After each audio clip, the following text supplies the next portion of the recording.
Hi hello नमस्कार दोस्तों। आज से हम लोग नए टॉपिक को स्टार्ट करेंगे, टेक्निकल एनालिसिस। जिससे हम लोग उसके कुछ कैंडल्स को देख के, किसी भी स्टॉक के कैंडल्स को देख के हम लोग इसके आगे इसमें कौन सी मूवमेंट आएगी, अपसाइड की आएगी या डाउन साइड की आएगी या फिर मार्केट जो है साइडवेज रहेगा, इसके बारे में हम लोग प्रिडिक्शन लगा सकते हैं। बहुत बार ये जो प्रिडिक्शन होता है बहुत बार काम कर जाता है और इसको यूज़ करके बहुत सारे लोग अपनी जो ट्रेडिंग जर्नी है या फिर इन्वेस्टिंग जर्नी है वो बहुत ही आसान बना रहे हैं। चलिए फिर आज से हम भी स्टार्ट कर लेते हैं ये एक्चुअल में होता क्या है और इसको कैसे देखा जाता है। तो सबसे बेसिक एलिमेंट से हम लोग स्टार्ट कर लेते हैं जिसको बोलते हैं कैंडल्स। तो कैंडल किस टाइप के होते हैं, उसमें क्या क्या एलिमेंट्स होते हैं उसके बारे में पढ़ लेते हैं। तो ये आपको अगर देखना है तो किसी भी जो कंपनी का जो चार्ट होता है वो इस टाइप का होता है। देख रहा है आपको यहाँ पे बहुत सारे यहाँ पे कैंडल्स कैंडल्स कैंडल्स कैंडल्स बन रहे हैं। तो इस कैंडल का जो मतलब ये कितने ड्यूरेशन का कैंडल है, अगर ये आपको अगर देखना है तो ये 1 मिनट से लेकर 1 महीने तक का कितने भी ड्यूरेशन का आप कैंडल बना सकते हो। 1 मिनट का, 3 मिनट का, 5 मिनट का, 15 मिनट का, फिर 1 घंटे का, 2 घंटे का, 3 घंटे का या फिर 1 दिन का। ये बहुत जो जितने ड्यूरेशन का चाहिए उतने ड्यूरेशन का आप कैंडल बना सकते हो। जैसे कि इसमें यहाँ पे लिखा है, देखो यहाँ पे 1D लिखा है, इसका मतलब 1 दिन का ये कैंडल है। इसका मतलब क्या है कि 1 दिन में जो प्राइस की जो मोमेंट है ये कैंडल बता रहा है। तो ये आपको दिख रहा है, एक लाइन थिन लाइन है, बाद में एक बहुत ही मतलब रेड लाइन है, बाद में एक दिख रहा है, फिर यहाँ पे ग्रीन लाइन है, फिर इसमें भी थिन लाइन है, यहाँ पे ऊपर एक ऊपर भी थोड़ा सा थिन लाइन दिख रहा है, बीच में डार्क किया गया है। ये होता है क्या एक्चुअल में, इसके बारे में हम लोग पहले जान लेते हैं। तो जैसे कि अभी मैंने बोला कि कैंडल जो होते हैं दो ही टाइप के होते हैं, जैसे कि आपको यहाँ पे दिख भी रहे, एक ग्रीन टाइप का कैंडल है और एक रेड टाइप का कैंडल है। तो ये जो कैंडल्स होते हैं वो किस टाइप के होते हैं, जो ग्रीन कैंडल है उसको बोला जाता है बुलिश कैंडल और जो ग्रीन रेड कैंडल है उसको बोला जाता है बियरिश कैंडल। तो ये कैंडल को कैसे देखते हैं, तो ये बुलिश कैंडल है। बुलिश कैंडल का मतलब क्या होता है कि जो ओपनिंग प्राइस है वो कम होनी चाहिए क्लोजिंग प्राइस से, या फिर क्लोजिंग प्राइस जो है ज़्यादा होनी चाहिए ओपनिंग प्राइस से। ठीक है।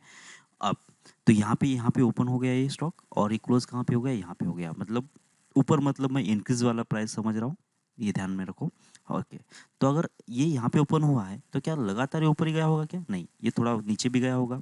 तो जब तक ये नीचे गया ना, सबसे लोवेस्ट पॉइंट जो था उसको इस कैंडल का लो बोला जाता है। फिर ऊपर आ गया, फिर यहाँ पे क्लोज तो हुआ, क्या ये यहीं पे क्लोज हुआ, क्या थोड़ा ऊपर भी गया होगा और फिर बाद में घूम के नीचे आया होगा। तो जब तक ये ऊपर जा रहा था तो सबसे जो हाईएस्ट पॉइंट था, ये जहाँ से वो वापस आया है उसको बोला था इस कैंडल का हाई पॉइंट। तो ये हाई हो गया, ये लो हो गया, ये ओपन हो गया, ये क्लोज हो गया। फिर अब ये जो इतना जो है क्लोज से लेकर हाई के बीच का, यहाँ पे एक्चुअल में प्राइस का सिर्फ टेम्पररी मोमेंट हुआ था। एक्चुअल में प्राइस में कोई ज़्यादा मतलब चेंज नहीं हुआ कि ओपन यहाँ पे हुआ क्लोज यहाँ पे हुआ, बस ये जाके यहाँ पे टच करके नीचे आ गया। तो इसलिए ये जो है ये बस इसको बोलेंगे हम अपर अपर शैडो, क्योंकि ये प्राइस में इंडिकेट नहीं हो रहा है, बस ये ऊपर गया फिर से नीचे आ गया। सिमिलरली यहाँ पे ये नीचे गया था फिर ऊपर आ गया था ना, तो इतना जो प्राइस में कोई एक्चुअल में मूवमेंट नहीं हुआ, बस ये स्टॉक में उस ड्यूरेशन के लिए मूवमेंट हुआ, फिर बाद में फिर से झटक से ऊपर चला गया। तो इसको क्या बोलेंगे, फिर लोअर शैडो बोलेंगे। और जितना एक्चुअल में प्राइस में मूवमेंट हुआ था, मतलब ओपन से लेकर क्लोज के बीच में, इतने वाले पार्ट को इसकी बॉडी बोला जाता है, कैंडल की बॉडी बोला जाता है। तो क्या क्या हो गया, कैंडल की बॉडी, अपर शैडो और लोअर शैडो। लोअर शैडो और अपर शैडो में बस वो स्टॉक वहाँ पे जाके विजिट करके आया हुआ है। एक्चुअल में प्राइस में कोई मोमेंट मतलब जब at the end of candle वो एक्चुअल में प्राइस में कोई बदलाव नहीं हुआ है। ठीक है। तो बस ये यहाँ पे यहाँ तक गया प्राइस, फिर से नीचे आ गया ऐसे। ठीक है। तो ये फाइनल प्राइस में इसमें स्टॉक के कोई ज़्यादा फर्क नहीं पड़ा, क्योंकि ये अभी भी यहीं पे है, इसलिए इसको बोला जाता है अपर शैडो लोअर शैडो। सेम कहानी बेयरिश कैंडल में भी होगी। तो इसमें क्या होगा, जहाँ पे ओपन हुआ है स्टॉक उससे नीचे जाके क्लोज हुआ होगा, तो इसको बोले, इसी के लिए बोला जाएगा इसको बेयरिश कैंडल, और ये रेड से इंडिकेट किया जाता है। ठीक है। तो उसमें वही कहानी होगी, अगर यहाँ पे ओपन हुआ है तो ये नीचे गया तो ये यहीं पे क्लोज हुआ है, लेकिन नीचे जाके किसी थोड़ा नीचे गया ही होगा ना, नीचे जाके वो फिर से ऊपर आया होगा। तो सब जहाँ तक ये गया था उस वाले पॉइंट को बोलेंगे लो पॉइंट। सिमिलरली जहाँ तक ये मैक्सिमम ऊपर गया था उसको बोलेंगे हम लोग हाई पॉइंट। तो ये हाई हो गया, ओपन हो गया, क्लोज हो गया, लो हो गया। सेम कहानी इसमें थी जैसे इसमें भी होगी। फिर से वही बात, ये एक्चुअल में प्राइस का मूवमेंट तो है नहीं, इसलिए बोलेंगे इसको लोअर शैडो, ये ऊपर वाला है, इसलिए अपर शैडो बोलेंगे, क्योंकि इसमें एक्चुअल में प्राइस में मूवमेंट नहीं हुआ था। जहाँ से जहाँ तक प्राइस में मूवमेंट हुआ था, यहाँ पे ओपन हुआ था स्टॉक और यहाँ पे जाके क्लोज हुआ, तो प्राइस में सिर्फ इतना ही मूवमेंट हुआ इस कैंडल के अंदर, तो इसको बोलेंगे उसकी बॉडी बोलेंगे। ठीक है, तो आई होप ये आपको समझ में आ रहा होगा। ठीक है, तो ये चीज़ें आपको अगर समझ में आ रही है तो एक हम लोग इसमें देख लेते हैं कि इसमें क्या क्या हो रहा है। कोई भी एक कैंडल ले लेते हैं, जैसे कि ये वाला कैंडल ले लेते हैं। ये कौन सा दिख रहा है आपको? ग्रीन कैंडल दिख रहा है। इसका मतलब ये हुआ कि स्टार्ट हुआ होगा ये नीचे से और बंद हुआ होगा कहाँ पे? यहाँ पे, बराबर। स्टार्ट हुआ होगा नीचे और बंद हुआ होगा यहाँ पे, और ये स्टार्ट अगर यहाँ पे हुआ है तो थोड़ा नीचे भी गया होगा, तो और ये वाला जो है इसका सबका इसका लो है, और ऊपर जाके यहाँ पे वो मैक्सिमम दे रहा था, तो ये इसका हाई पॉइंट है।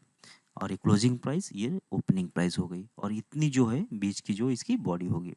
सिमिलरली अगर कोई बेयरिश कैंडल के बारे में देखेंगे, तो बेयरिश कैंडल आपको दिख रहा है यहाँ पे, ये वाली बेयरिश कैंडल दिख रही है मुझे। तो इसमें भी क्या हो रहा है, देखो प्राइस कहाँ पे ओपन हुआ होगा? ये स्टॉक यहाँ पे ओपन हुआ होगा, और ये नीचे कहाँ पे क्लोज हुआ होगा? यहाँ पे। क्यों? क्योंकि रेड कैंडल है, इसका मतलब क्लोजिंग प्राइस जो है कम होना चाहिए ओपनिंग प्राइस से। और सिमिलरली यहाँ पे ये ऊपर जाके थोड़ा सा ऊपर जाके भी आया हुआ है, तो ये इसका हाई पॉइंट है, इसका ये लो पॉइंट है, और इसकी इतनी बॉडी है। तो ये चीज़ें देखना होता है इसमें कि ओपनिंग कहाँ पे हुआ था, ये क्या स्टॉक क्लोज कहाँ पे हुआ है, क्या opening price closing price opening price से ज़्यादा है या फिर कम है, उसके हिसाब से ये कैंडल जो है बियरिश और फिर बुलिश बन जाती है। ठीक, तो इन पैटर्न्स का, इन कैंडल्स का कैसे यूज़ करेंगे, और इसको यूज़ करके हम लोग अगला जो मूवमेंट है इस स्टॉक के अंदर बेयरिश रहने वाला है ये स्टॉक या फिर बुलिश रहने वाला है, ये कैसे डिसाइड करेंगे। उसके कुछ पैटर्न्स है, कुछ इसके इस कैंडल के जो प्रॉपर्टीज़ है वो हम लोग पढ़ेंगे, और उसके बाद हम लोग ये आगे की इसके बारे में प्रेडिक्शन कर सकते हैं स्टॉक के बारे में कि आगे और तेज़ रहेगा ये स्टॉक या फिर गिर जाएगा। तो ये वीडियो देखने के लिए आप सभी का बहुत बहुत धन्यवाद, और ऐसे ही क्वालिटी कंटेंट को देखने के लिए हमारे YouTube channel psychology of share market को सब्सक्राइब करें। मिलते हैं अगले वीडियो में, तब तक के लिए बाय बाय।